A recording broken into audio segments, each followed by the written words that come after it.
बिस्मिल्लाहिर्रहमानिर्रहीम। अस्सलाम वालेकुम। मैं इब्रार अहमद मेहर एडवोकेट उम्मीद करता हूं कि आप सब खैरियत से होंगे। जनवरी 2025 में ओवरसीज पाकिस्तानियों ने 3 अरब डॉलर की तरसीलात पाकिस्तान में भेजी हैं। इसका मतलब यह है कि ओवरसीज पाकिस्तानियों ने इमरान खान की कॉल को मुकम्मल तौर पर रिजेक्ट कर दिया है, क्योंकि इमरान खान साहब ने यह कहा था कि जब तक हुकूमत के साथ हमारे मुज़ाकरात चल रहे हैं या उसका कोई नतीजा नहीं निकलता या हमारी डिमांड्स के ऊपर अमल नहीं होता या जुडिशियल कमीशन नहीं बनाया जाता, तो उस वक्त तक ओवरसीज पाकिस्तानियों से मैं रिक्वेस्ट करता हूं कि वो पाकिस्तान में रेमिटेंस ना भेजें।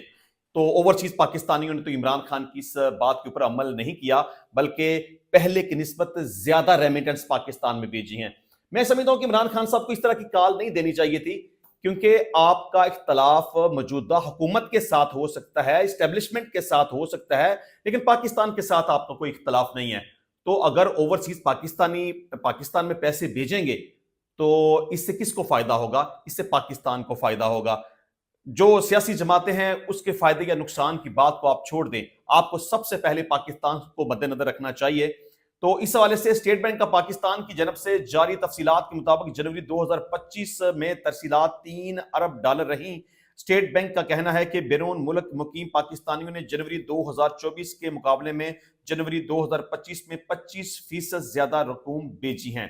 तो इस तरह इमरान खान साहब की जो कॉल थी वो ओवरसीज पाकिस्तानियों ने उसको रिजेक्ट कर दिया है। अच्छा जी, इसके अलावा एक बड़ी खबर यह है कि डोनाल्ड ट्रंप गजा के मामले में बड़ी मुदाखलत कर रहा है। कभी कहता है कि मैं वहां पे कब्जा कर लूंगा, मैं उसकी तमीर नो करूंगा, मैं अपने लोगों को वहां पे आबाद करूंगा, मैं फलस्तीनियों को वहां से निकाल दूंगा, मैं गजा की पट्टी पर लंबे अरसे तक कब्जा करूंगा, मैं उसको खरीद लूंगा। मतलब इस तरह के अजीबोगरीब बयान वो दे रहा है। अब उसने एक नई अजीबोगरीब किस्म की स्टेटमेंट दे दी है। वो कहता है कि अमेरिकी सदर डोनाल्ड ट्रंप ने पीर के रोज फलस्तीनी मज़ाहमती तंजीम हमास को सख्त वार्निंग दी है। ट्रंप ने मीडिया से गुफ्तगू करते हुए कहा कि अगर तमाम इसराइली यरगमालियों को हफ्ते के दिन 12 बजे तक रिहा ना किया गया तो सूरत हाल काबू से बाहर हो जाएगी। अमेरिकी सदर डोनाल्ड ट्रंप ने कहा कि मेरे नजदीक अगर तमाम यरगमालियों को हफ्ते के दिन दोपहर 12 बजे तक रिहा नहीं किया जाता तो मैं इस जंग बंदी मुआहदे को मनसूख करने का कह दूंगा, फिर सब कुछ खत्म हो जाएगा। उन्होंने कहा कि यरगमालियों को रिहा नहीं किया जाता तो गजा सीज फायर हफ्ते के दिन खत्म हो जाएगा। अब यह सूरत हाल है कि अगर हफ्ते के दिन तक यरगमालियों को रिहा नहीं किया जाता तो ट्रंप कहता है कि यह जंग दोबारा से शुरू हो जाएगी। अब दूसरी तरफ हमास का कहना है कि चूंकि इसराइल के साथ जंग बंदी हवाले से एक एग्रीमेंट हुआ था, एक मुआहदा हुआ था, उन्होंने कहा कि हम इस मुआहदे की पासदारी कर रहे हैं, लेकिन इसराइल की तरफ से उस मुआहदे की पासदारी नहीं की गई जो कि उन्हें करनी चाहिए थी। अगर वो अपने मुआहदे की पासदारी करेंगे तो हम भी पासदारी करने के लिए तैयार हैं। तो जब वो अपने मुआहदे पर अमल नहीं कर रहे तो हम भी अमल नहीं करेंगे, और जो फलस्तीनी यरगमाली है हम उन्हें रिहा नहीं करेंगे। तो इस वजह से डोनाल्ड ट्रंप ने मजीद धमकी दे दी है कि अगर हफ्ते तक हमारे मुतालबात तस्लीम ना किए गए या यरगमालियों को रिहा ना किया गया तो ये जंग दोबारा से शुरू हो जाएगी। अच्छा जी, इसके अलावा अरकान पार्लियामेंट की तनख्वाहों में इजाफा हो गया। आल्दो की अपोजिशन ने इस पर थोड़ा सा शोर शराबा किया, लेकिन अंदर से वो खुश थे कि चलें अच्छा हो गया, अरकान पार्लियामेंट की तनख्वाह बढ़ेगी। तो जहां पाकिस्तान मुस्लिम लीग नून के MNAs की तनख्वाह बढ़ेगी, जहां पीपल्स पार्टी के या जो भी हुकूमत में लोग हैं उनकी तनख्वाह बढ़ेगी, तो उसके साथ साथ उनकी तनख्वाह भी तो बढ़ेगी ना। मतलब कि पाकिस्तान तहरीक इंसाफ जो कि इस वक्त अपोजिशन में है, आल्दो कि उन्होंने एहतजाज किया, लेकिन इसके बावजूद भी मेजॉरिटी ऑफ वोट्स के साथ इस बिल को मंजूर कर लिया गया। इस हवाले से खबर यह है कि कौमी असम्बली अजलास में अरकान की तनख्वाहों और अलाउंसेस में इजाफे से मुतल्लिक बिल रुमीना खुर्शीद आलम ने पेश किया, जिसे कसरत राय से मंजूर कर लिया गया। तरमीमी बिल के तहत अरकान पार्लियामेंट की तनख्वाह और बरात वफाकी सेक्रेटरी के बराबर कर दी गई हैं।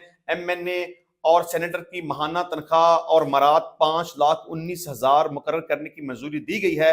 इस मौका पर स्पीकर कौमी असम्बली अयाज सादक ने कहा कि आप लोग पार्लियामेंट को जाली भी कहते हैं और खुद संजीदा नहीं होते। जो रुकन बढ़ती हुई अजाफी तनख्वाह नहीं लेना चाहता वो लिख कर दे दे। اب یہ بات ویسے ہے بڑی امپورٹنٹ، اگر اس وقت اپوزیشن کے لوگ احتجاج کر رہے ہیں، آل دو کہ یہ بل پاس ہو چکا ہے، آل دو کہ اس میں تمام اراکین پارلیمنٹ کا فائدہ ہے، تو ٹھیک ہے، اسپیکر نے کہا کہ اگر آپ یہ سمجھتے ہیں کہ یہ بل صحیح پاس نہیں ہوا تو آپ لکھ کر دے دیں کہ آپ اضافی تنخواہ نہیں لیں گے، لیکن ایسا نہیں ہوگا۔ پاکستان تحریک انصاف کے جتنے بھی لوگ ہیں جو اپوزیشن میں ہیں اور جو حکومت میں ہیں، اس وقت جتنے بھی اراکین پارلیمنٹ ہیں، کسی ایک بندے نے بھی لکھ کر نہیں دینا کہ ہم جو اضافی تنخواہ ہے وہ نہیں لیں گے۔ آئی ایم شیور کہ سب بندے تنخواہ لیں گے۔ وزیر قانون اعظم نذیر تارڑ نے بھی کہا کہ جو ممبران بڑھتی ہوئی تنخواہ نہیں لینا چاہتے وہ اسپیکر آفس کو اطلاع کر دیں۔ پیپلز پارٹی، نون لیگ اور پی ٹی آئی سمیت دیگر جماعتیں بھی تنخواہ بڑھانے پر ہم آواز تھیں۔ اراکین پارلیمنٹ نے ایم این اے اور سینیٹر کی تنخواہ 10 لاکھ ماہانہ کا مطالبہ کیا تھا، مگر اسپیکر ایاز صادق نے یہ مطالبہ مسترد کر دیا تھا۔ حالانکہ اس سے قبل ممبر قومی اسمبلی کی تنخواہ 2,18,000 روپے تھی، جو کہ اب بڑھ کر 5 لاکھ سے اوپر چلی گئی ہے۔ اچھا، اس کے علاوہ پیکا ایکٹ کے خلاف بہت ساری پٹیشنز اسلام آباد ہائی کورٹ میں بھی پینڈنگ ہیں، اس کی سماعت ہو رہی ہے، لاہور ہائی کورٹ میں بھی پینڈنگ ہے، سپریم کورٹ آف پاکستان میں بھی پٹیشنز پینڈنگ ہے۔ تو اس حوالے سے اسلام آباد ہائی کورٹ میں آج اس کیس کی سماعت ہوئی، تو اس میں جج صاحب نے کہا کہ فیک نیوز کی پبلیکیشن رکنی چاہیے یا نہیں، فیک نیوز کا مسئلہ تو ہے۔ اب جج صاحب کی یہ بات تو صحیح ہے، اب صحافی یہ سمجھتے ہیں کہ ان کے اوپر کسی قسم کی کوئی قدغن نہیں ہونی چاہیے، کسی قسم کی کوئی رکاوٹ نہیں ہونی چاہیے، کسی قسم کا کوئی ایسا قانون نہیں ہونا چاہیے، ان کے دل میں جو مرضی آئے اس کے مطابق وہ خبر کو پھیلا دیا کریں، وہ چاہے سچ ہے یا جھوٹ ہے۔ اور حکومت نے اب اس پر ایک قانون پاس کر دیا ہے کہ اگر کوئی بھی شخص جھوٹ پر مبنی، ڈیفینیٹلی کوئی صحافی اگر جھوٹی خبر پھیلائے گا تو اسے 3 سال تک قید اور 20 لاکھ روپے تک جرمانے کی سزا کا سامنا کرنا پڑے گا۔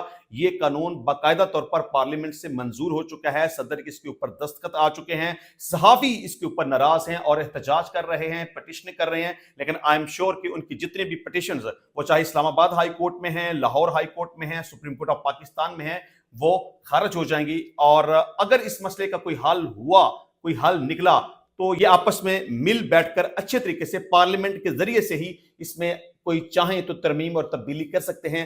اگر صحافی یہ سمجھتے ہیں کہ وہ عدالتوں کے ذریعے سے کوئی ریلیف لے سکیں گے تو میرا خیال ہے کہ ایسا نہیں ہوگا اور جتنی بھی پٹیشنز ہیں وہ خارج ہو جائیں گی۔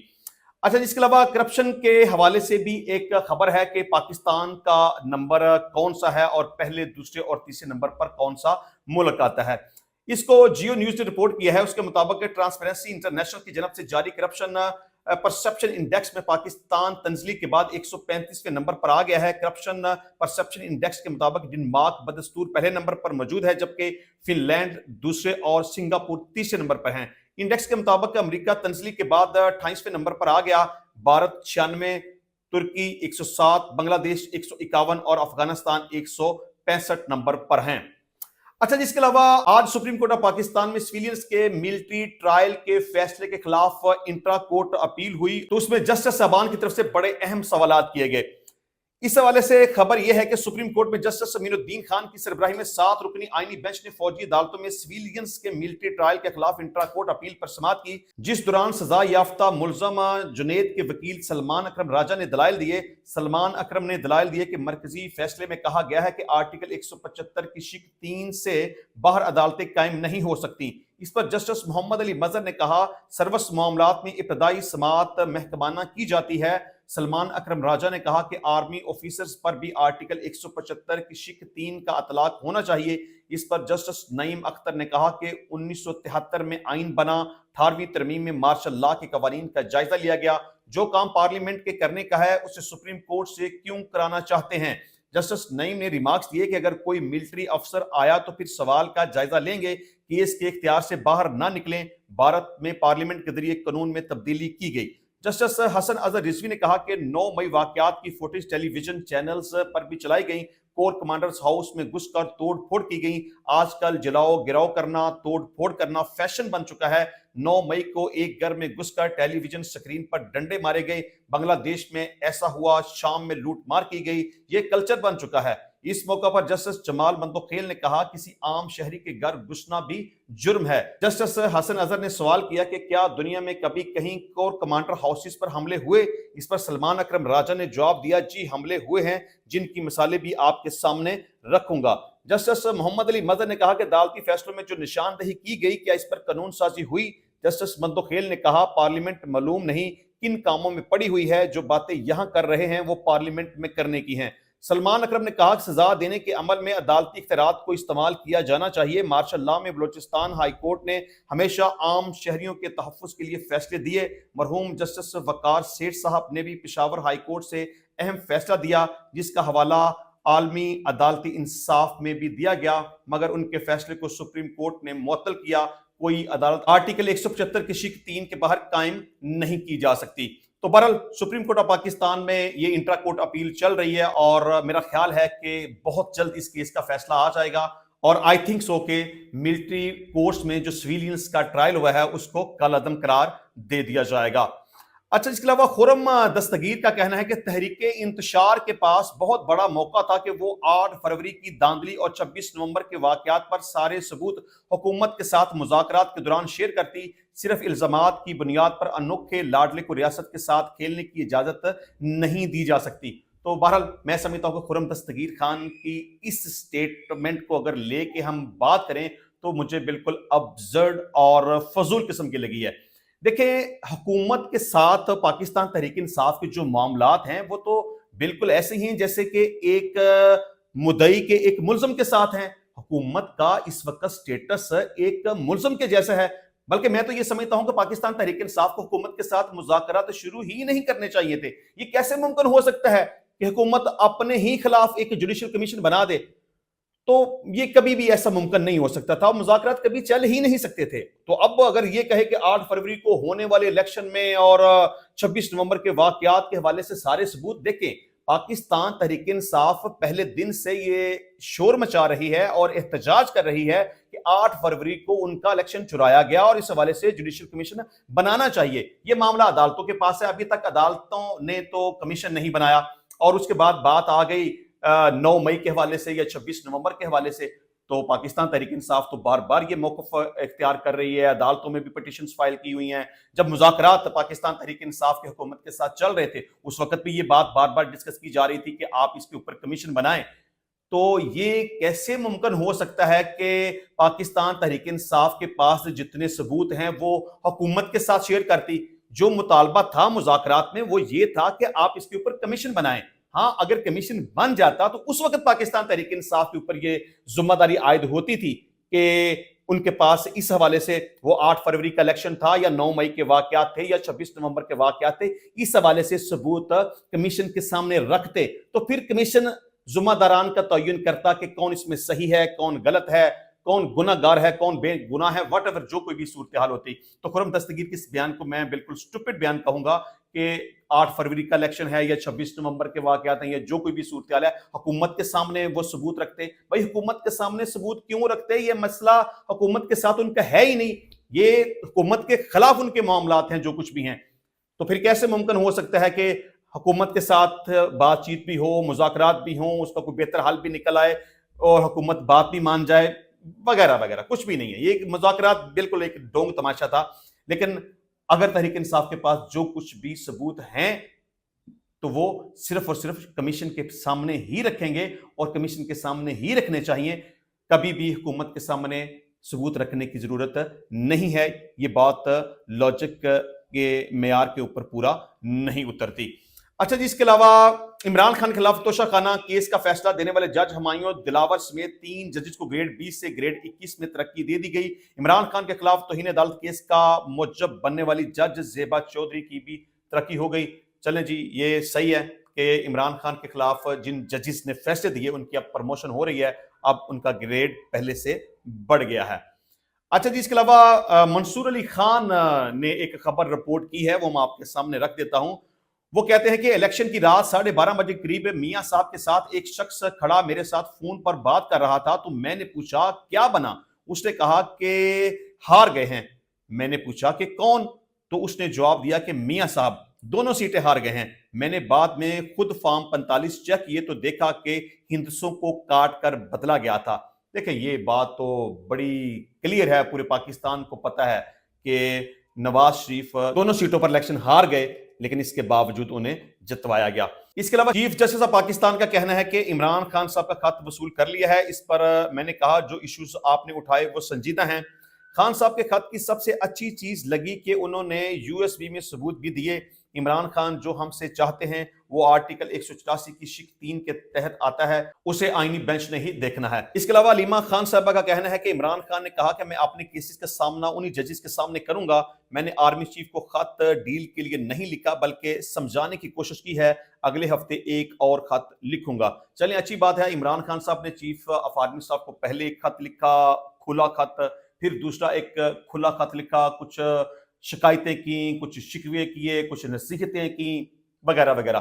لیکن میں سمجھتا ہوں کہ عمران خان صاحب جہاں چیف آف آرمی سٹاف کو یہ سمجھاتے ہیں یا یہ ریکویسٹ کرتے ہیں کہ آپ کو سیاست سے دوری اختیار کرنی چاہیے, آپ کو اپنی ڈومین میں رہنا چاہیے, اس وجہ سے عوام فوج سے نفرت کرتی ہے اور فوج اور عوام کے درمیان خلیج بڑھتی جا رہی ہے. تو میں سمجھتا ہوں کہ عمران خان صاحب کو بھی اس بات کے اوپر عمل کرنا چاہیے کہ فوج کے خلاف نفرت بڑھانے میں ان کا بھی بہت بڑا کردار شامل ہے. کیونکہ جب وہ فوج کے خلاف بات کریں گے, ان کو قاتل کہیں گے, ان کو غدار کہیں گے, یا ان کے اوپر مختلف قسم کے الزامات لگائیں گے, یا خان پارٹ 2 کہیں گے وغیرہ وغیرہ, تو پھر عمران خان صاحب کے چاہنے والے فوج سے نفرت کرنا شروع کر دیں گے. تو میرا خیال ہے کہ چیف آف آرمی سٹاف کو اگر اپنی ڈومین میں رہنا چاہیے, سیاست سے لا تعلقی اختیار کرنی چاہیے, تو عمران خان صاحب کو بھی چاہیے کہ وہ فوج کے خلاف اس طرح کے الفاظ استعمال نہ کریں. اچھا, جس کے علاوہ نرگس کو تھوڑا سا ڈسکس کریں گے کیونکہ انہوں نے ایک انٹرویو دیا جو کہ کافی اس کو ڈسکس کیا جا رہا ہے. نرگس ایک سابقہ رقاصہ ہے جو کہ اب رقص وغیرہ کرنا تو چھوڑ چکی ہے. تو اس حوالے سے اس کو ڈان نیوز نے رپورٹ کیا ہے. نرگس نے حال ہی میں دیے گئے انٹرویو میں تھیٹر, رقص اور سٹیج چھوڑ کر دین اسلام کی جانب راغب ہونے کے معاملے پر کھل کر بات کی. اداکارہ نے دعویٰ کیا کہ انہوں نے کبھی نامناسب رقص نہیں کیا تھا, انہوں نے اعضاء کی شاعری کی تھی. اب بھی ان کے سٹیج ڈرامے نکال کر دیکھے جائیں تو ان میں کہیں فحاشی نظر نہیں آئے گی. ان کا کہنا تھا کہ انہوں نے ہمیشہ اپنے کام کو عبادت سمجھ کر کیا, وہ اپنی رقص کی کمائی کو بھی زکوٰۃ ادا کیے بغیر گھر نہیں لاتی تھی. نرگس کے مطابق انہیں پہلے دن سے زکوٰۃ دینے کی عادت تھی. وہ اپنی کمائی سے پہلے 2.5% زکوٰۃ ادا کرتی تھی, پھر کمائی کے پیسے گھر لاتی تھی. زکوٰۃ سے خدا بندے کی کمائی کو پاک کر دیتے ہیں. دین اسلام کی جانب راغب ہونے پر بات کرتے ہوئے انہوں نے بتایا کہ مولانا طارق جمیل انہیں دین کی طرف لائے. انہوں نے ان کے ساتھ ہی پہلی بار حج کیا تھا. سابق رقاصہ کے مطابق مولانا طارق جمیل نے جب انہیں تبلیغ کے ذریعے دعوت دی تب انہیں 3 کروڑ روپے کی پیشکش بھی کی. سابق تھیٹر اداکارہ کا کہنا تھا کہ انہوں نے اس وقت مختلف پروڈیوسر سے معاہدے کر رکھے تھے. انہوں نے پروڈیوسر سے 3 کروڑ روپے بھی لے رکھے تھے, اس لیے انہیں مولانا طارق جمیل نے پیشکش کی کہ ان سے لیے ہوئے پیسے وہ ادا کرتے ہیں لیکن پہلے وہ خود ایک طرف ہو جائیں. نرگس نے کہا کہ بعد ازاں انہوں نے خود ہی مولانا طارق جمیل کو کہا کہ وہ دل سے دین اسلام کی جانب راغب ہوں گی, اور بعد ازاں انہوں نے مذہب کی خاطر ہر شے سے دوری کر لی. انہوں نے بتایا کہ انہوں نے نہ صرف اپنی کمائی سے مساجد اور امام بارگاہیں بنوائیں بلکہ انہوں نے متعدد افراد کو حج بھی کروایا, اور وہ ایک فلاحی ادارہ بھی چلاتی ہیں. ایک سوال کے جواب میں انہوں نے انکشاف کیا کہ ماضی میں 2003 میں اس وقت کے صدر اور army chief general Pervez Musharraf نے دوسری اداکارہ کے ذریعے انہیں 25 لاکھ روپے بھجوائے اور فرمائش کی کہ لاہور گورنر ہاؤس میں آ کر رقص کریں. ان کے مطابق انہوں نے پرویز مشرف کی پیشکش مسترد کرتے ہوئے انہیں پیغام بھجوایا کہ وہ ان کی اداکاری اور رقص دیکھنے تھیٹر میں آئیں جہاں 2000 روپے کا ٹکٹ ملتا ہے. وہ گورنر ہاؤس میں پرفارمنس نہیں کریں گی. انہوں نے دعویٰ کیا کہ انہوں نے کبھی بھی ذاتی پروگرام میں پرفارمنس نہیں کی. نرگس نے بتایا کہ پہلی بار انہوں نے 2006 میں حج کیا, اس وقت طارق جمیل ان کے ساتھ تھے. بعد میں بھی وہ 5 بار حج کر کے آئی ہیں اور 5 وقت کی نماز ادا کرتی ہیں, تہجد پڑھتی ہیں. شب معراج اور شب برات کو وہ پوری رات جاگ کر عبادت کرتی ہیں. تو میں نے مناسب سمجھا کہ میں نرگس کی اس سٹیٹمنٹ کے اوپر اور اس انٹرویو کے اوپر کوئی بھی کمنٹ نہیں کروں گا. یہ میں آپ کے اوپر چھوڑتا ہوں, آپ اپنی رائے کا اظہار ضرور کیجیے گا. انشاءاللہ ملتے ہیں نیکسٹ ٹائم نئی ویڈیو میں نئے ٹاپک کے ساتھ. تب تک کے لیے اجازت دیجیے. اللہ حافظ.